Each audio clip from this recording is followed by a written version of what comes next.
ഒറ്റയ്ക്ക് മഴ നനഞ്ഞുകൊണ്ടിരിക്കുന്ന ഹാദിനെയാണ് ജംഹൂൺ കാണുന്നത്. ചെന്ന് ആശ്വസിപ്പിച്ച് കഴിഞ്ഞിട്ട് വിളിച്ചുകൊണ്ട് ഫ്ലാറ്റിലേക്ക് വരും. ഹെയർ ഒക്കെ ഡ്രൈ ആക്കിയിട്ട് പോയാൽ മതി എന്ന് പറയും. പക്ഷെ അവിടെ വന്നു കഴിയുമ്പോഴത്തേക്കും ഹാദിന്റെ മനസ്സ് മാറും.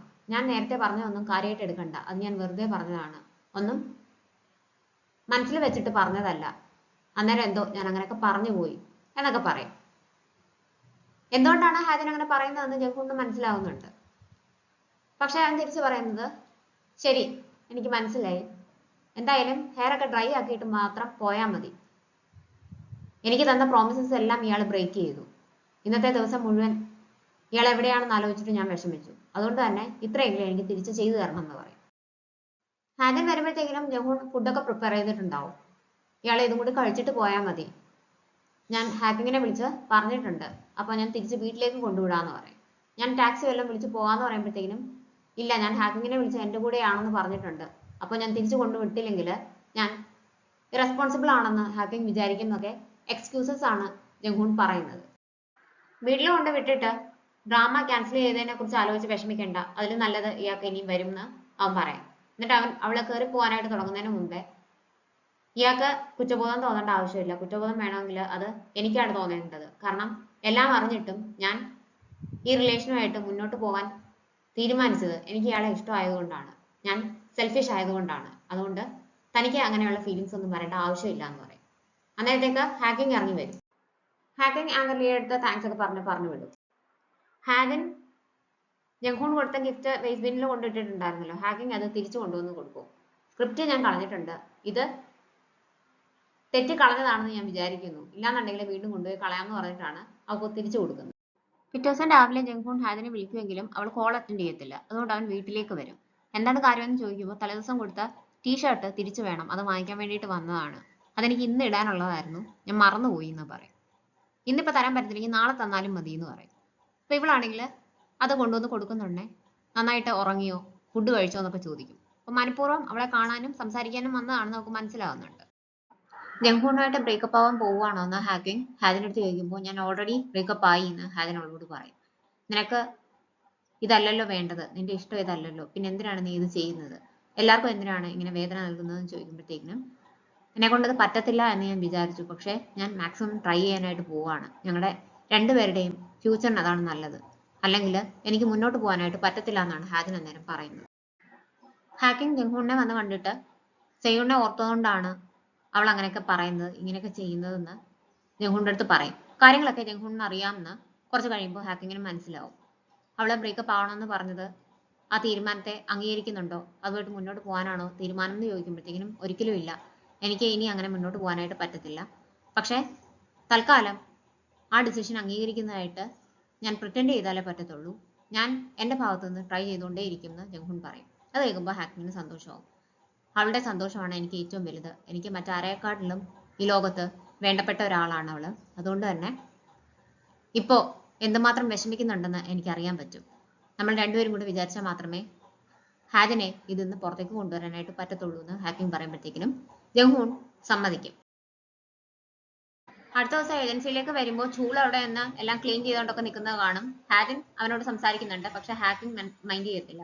ഇവര് ചെല്ലുന്നുണ്ടെ കുറേ സ്ക്രിപ്റ്റ്സുമായിട്ട് മിസ് പാർക്ക് അവിടെ വെയിറ്റ് ചെയ്യുകയാണ്. ഇവളുടെ ഡ്രാമ ക്യാൻസൽ ആയി എന്ന് അറിഞ്ഞു കഴിയുമ്പോഴത്തേക്കിനും അടുത്ത ഡേറ്റ് കിട്ടാൻ വേണ്ടിയിട്ട് ഒത്തിരി പേര് സ്ക്രിപ്റ്റ് ഒക്കെ അയച്ചു കൊടുത്തിട്ടുണ്ട്. ഏറ്റവും കൊള്ളാവുന്ന കുറച്ചെണ്ണം നോക്കി ഞാൻ മാറ്റി വെച്ചേക്കുവാണ്, ഇതെല്ലാം പതുക്കെ വായിച്ചു നോക്കിയിട്ട് ഏത് വേണമെന്ന് നമുക്ക് തീരുമാനിക്കാമെന്ന് മിസ് പാർക്ക് പറയും. ജംഹൂണിനെ ഓഫീസിൽ കാണാത്തുണ്ട് മിസ്റ്റർ കിം അവനെ ഫോൺ ചെയ്യാനായിട്ട് തുടങ്ങുമ്പോൾ മിസ്റ്റർ അവിടെ വന്നിട്ട് ഫോൺ പിടിച്ച് വാങ്ങിക്കും. ജംഹൂണിനെ ഇപ്പം വിളിക്കണ്ട, അവനൊരു അത്യാവശ്യ കാര്യത്തിനായിട്ട് പോയേക്കുവാണെന്ന് പറയും. ഞാൻ അറിയാതെ എന്ത് അത്യാവശ്യ കാര്യമാണ്, ഇനി ഞാൻ അറിയാതെ അവന് അടുത്ത അവാർഡും കിട്ടിയോ എന്നൊക്കെ മിസ്റ്റർ കിം ചോദിക്കുന്നുണ്ട്. എന്താണെന്ന് ഇപ്പം പറയാനായിട്ട് പറ്റത്തില്ല, പക്ഷെ അവനെ വിളിക്കണ്ടെന്ന് പറഞ്ഞിട്ട് ഇവര് തിരിച്ചു പോകും. ജംഹൂൺ അന്നേരം ഹാദിന്റെ ഷൂട്ട് നടക്കുന്ന സ്ഥലത്തേക്ക് അവളെ കാണാനായിട്ട് വന്നേക്കുവാണ്. സ്ട്രേ ഡോഗ്സിനെ അഡോപ്റ്റ് ചെയ്യുന്നതിനെ പറ്റിയിട്ട് ഒരു ഡോക്യുമെന്ററി ചെയ്യുന്നുണ്ട്. അതിന് വേണ്ടിയിട്ട് ഫേമസ് ആയിട്ടുള്ള കുറെ ആൾക്കാരെ അവർ ഇൻവൈറ്റ് ചെയ്തിട്ടുണ്ടായിരുന്നു. അതിന്റെ കൂട്ടത്തിൽ ജംഹൂണിനും ഇൻവൈറ്റ് കിട്ടിയിട്ടുണ്ടായിരുന്നു. ഹാദിൻ ഉണ്ടെന്ന് അറിഞ്ഞതുകൊണ്ടാണ് അവൻ ചെല്ലാമെന്ന് സമ്മതിച്ചത്. അപ്പൊ അവൾക്ക് വേണ്ടിയിട്ട് അവൾക്ക് ഇഷ്ടമുള്ള സാൻഡ്വിച്ച് ഒക്കെ വാങ്ങിച്ചുകൊണ്ടാണ് അവൻ വരുന്നത്. എനിക്കിവിടെ ഷൂട്ട് ഉണ്ടെന്നാണ് പക്ഷെ ഹാദിൻ്റെ അടുത്ത് പറയുന്നത്. അത് കഴിഞ്ഞിട്ട് അവൾ ഷൂട്ട് ചെയ്യുമ്പോഴത്തേക്കിനും ഇതൊക്കെ നോക്കിക്കൊണ്ട് നിൽക്കും. അപ്പം ഇവനും അവിടെ ചെന്നിട്ടുണ്ടല്ലോ, ഇത് കാണുമ്പോഴത്തേക്കിനും ഡയറക്ടർ പറയും, എന്തായാലും നിങ്ങൾ കപ്പിളാണല്ലോ, നമുക്ക് ഒന്നിച്ചൊരു ഷൂട്ട് ചെയ്താലോ എന്ന് ചോദിച്ചിട്ട് രണ്ടുപേരെയും കൂടെ ഒന്നിച്ചിരുത്തി ഷൂട്ട് ചെയ്യുകയൊക്കെ ചെയ്യും. അതെല്ലാം കഴിഞ്ഞ് തിരിച്ചു വന്ന് കഴിയുമ്പോൾ അവൾ ഒറ്റയ്ക്ക് ഷൂട്ട് ചെയ്തുകൊണ്ടിരുന്ന സമയത്ത് ജംഹൂൺ എടുത്ത ഫോട്ടോസ് എല്ലാം അവനവൾക്ക് അയച്ചു കൊടുക്കുകയൊക്കെ ചെയ്യും. എനിക്ക് പനിയാണ്, ഞാൻ ഒറ്റയ്ക്കേ ഉള്ളൂ, ഇവിടം വരെ ഒന്ന് വരാമോ എന്ന് ചോദിച്ചിട്ട് റിപ്പോർട്ടർ ജോ ഹാക്കിങ്ങിന് മെസ്സേജ് അയക്കും.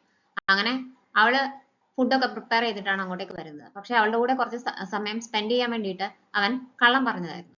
സെങ്ഹോയെ പോലെ ആളെ കണ്ടു എന്ന് പറഞ്ഞിട്ട് ഒരുപാട് കോൾസും മെസ്സേജസും ഒക്കെ പോലീസ് സ്റ്റേഷനിലേക്കും ചാനലിലേക്കും ഒക്കെ ചെല്ലുന്നുണ്ട്. അന്നത്തെ ദിവസം മെയിൽ ചെക്ക് ചെയ്യുമ്പോഴത്തേക്കിനും ഒരു മോട്ടലിൽ സെങ്ഹോ റൂം എടുത്തു എന്ന് പറഞ്ഞിട്ട് ജംഹൂണിന് ഒരു മെയിൽ വന്നിട്ടുണ്ടായിരുന്നു. അവൻ അന്നേരം തന്നെ അത് പോലീസ് സ്റ്റേഷനിൽ വിളിച്ച് പറയും. പോലീസുകാർ അവിടെ എത്തുമ്പോഴത്തേക്കിനും വേറെ ആരോ തിരിച്ചറിഞ്ഞു എന്ന് മനസ്സിലാക്കിയിട്ട് അയാളെ കുത്തിയിട്ട് സെങ്ഹോ രക്ഷപ്പെട്ടിട്ടുണ്ടാവും. അയാളെ ഇവര് ഹോസ്പിറ്റലിൽ അഡ്മിറ്റ് ചെയ്യും. റിപ്പോർട്ടർ ജോയും ജംഹൂണും അവിടെ എത്തുമ്പോഴത്തേക്കിനും അവൻ രക്ഷപ്പെട്ട കാര്യമാണ് അറിയുന്നത്. ടേയൂൺ അച്ഛന്റെ ഓഫീസിലേക്ക് വരും.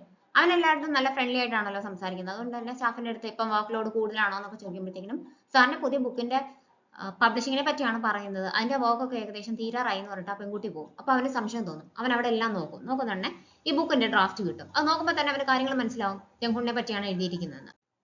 എന്റെ പെർമിഷൻ ഇല്ലാതെ ഇവിടെ വന്ന് ഓരോന്നെടുത്ത് നോക്കാൻ നിന്നോട് ആര് പറഞ്ഞു എന്ന് പറഞ്ഞിട്ട് അച്ഛൻ അന്നേരം അവിടേക്ക് വരും. ഇതിനു വേണ്ടിയിട്ടാണോ ജംഹൂണിനെ പറ്റി എപ്പോഴും അന്വേഷിച്ചുകൊണ്ടിരുന്നത്? അതിനു വേണ്ടിയിട്ടാണോ ആ കൊലയാളിയെ പോയി മീറ്റ് ചെയ്തത്? അച്ഛൻ ഇത്രയ്ക്കും തരംതാഴം പാടില്ലായിരുന്നു എന്ന് ടേയൂൺ അയാളടുത്ത് പറയുമ്പോഴത്തേക്കും അയാൾക്ക് ദേഷ്യം വരും. ഇതെന്റെ ജീവിതമാണ്, എന്റെ അച്ചീവ്മെന്റ് ആണിത്, എന്റെ ഇത്രയും കാലത്തെ റിസർച്ചിന്റെ ഫലമാണ് ഈ ബുക്ക്, ഇതിന് എനിക്ക് അവകാശം ഉണ്ടെന്ന് പറയും. അത് കേൾക്കുമ്പോൾ അവന് ദേഷ്യം വരും. അച്ഛൻ അവന്റെ ഡോക്ടർ ആയിരുന്നിരിക്കാം, പക്ഷെ ഒരിക്കലും അവന്റെ ജീവിതത്തെ പറ്റിയുള്ള എല്ലാ കാര്യങ്ങളും ലോകത്തോട് വിളിച്ചു പറയാനുള്ള അവകാശം അച്ഛനില്ല. അത് തെറ്റാണ്, ഒരിക്കലും അത് ചെയ്യാനായിട്ട് പാടില്ല എന്ന് പറയും. ഉടനെ ഇയാൾ തിരിച്ചു പറയുന്നത് എനിക്ക് അതിനുള്ള അവകാശമുണ്ട്, ഞാൻ കാരണമാണ് അവൻ ഇന്ന് ഇത്രയും നോർമലായിട്ട് ഒരു ലൈഫ് ലീഡ് ചെയ്യുന്നത്, ഇല്ലാന്നുണ്ടെങ്കിൽ അവൻ എന്നെ ആത്മഹത്യ ചെയ്തേനെ, ഒരിക്കലും അവൻ നോർമലായിട്ട് ഇരിക്കത്തില്ലായിരുന്നു എന്നാണ്. പിന്നെ ഇനി ഒരാളെ ഡേറ്റ് ചെയ്യാനും അവന് പറ്റത്തില്ല, അത് ഞാൻ ഹാജനോട് പറഞ്ഞിട്ടുണ്ടെന്ന് പറയും. അത് അവൻ അടുത്ത ഷോക്കാണ്. എന്തിനാണ് ഹാജനെ മീറ്റ് ചെയ്തതെന്ന് ചോദിക്കുന്നുണ്ടെ അവനൊരിക്കലും സെയൂണിനെ മറക്കാനായിട്ട് പോകുന്നില്ല. അപ്പൊ ഇപ്പൊ ഡേറ്റ് ചെയ്യുന്ന പെൺകുട്ടി ആ സത്യം അറിഞ്ഞിരിക്കണ്ടേ? ഒരിക്കലും അവന് സെയൂണിനെ മറന്നിട്ട് ആ പെൺകുട്ടിയെ സ്നേഹിക്കാൻ പറ്റത്തില്ലെന്ന് ആ കുട്ടി അറിഞ്ഞിരിക്കണമല്ലോ. അത് മറച്ചു വെച്ചിട്ട് കാര്യമൊന്നുമില്ലല്ലോ എന്ന് വളരെ കൂളായിട്ടാണ് ഇയാൾ പറയുന്നത്. ഇത് കേൾക്കുമ്പോഴത്തേക്കിനും ടേയൂണിന് ദേഷ്യം വന്നിട്ട് ആ ബുക്ക് പിടിച്ചു വാങ്ങിച്ച് കീറിക്കളയും ഡ്രാഫ്റ്റ്. അവന്റെ മുഖഭാവം കാണുമ്പോൾ നീ എന്തിനാണ് എന്നെ ഇങ്ങനെ നോക്കുന്നതെന്നാണ് അയാൾ ചോദിക്കുന്നത്. ഈ ബുക്ക് പബ്ലിഷ് ചെയ്ത് കഴിയുമ്പോൾ എല്ലാവരും അച്ഛനെ ഇങ്ങനെയായിരിക്കും നോക്കുന്നത്. നിങ്ങളെ ഇത്രയ്ക്കും അധപ്പതിച്ചു പോയ ഒരു ഡോക്ടറായി പോയല്ലോ, നിങ്ങൾ ഇത്രയ്ക്കും സെൽഫിഷ് ആയ ഒരു ഡോക്ടറാണോ എന്നുള്ള രീതിക്കായിരിക്കും ലോകം നിങ്ങളെ കാണുന്നതും നിങ്ങളോട് സംസാരിക്കാൻ പോകുന്നതും. സ്വയം മനസ്സിലാക്കി നിങ്ങൾ ഇത് നിർത്തത്തില്ല എന്ന് എനിക്ക് മനസ്സിലായി. അതുകൊണ്ട് തന്നെ ഇത് നിർത്താനുള്ള മാർഗം എന്താണെന്ന് ഞാൻ നോക്കിക്കോളാം, അതിനുള്ള വഴി ഞാൻ കണ്ടുപിടിച്ചോളാം എന്ന് പറഞ്ഞിട്ട് ദേഷ്യത്തിലാണ് ടേയൂൺ അവിടുന്ന് ഇറങ്ങിപ്പോകുന്നത്.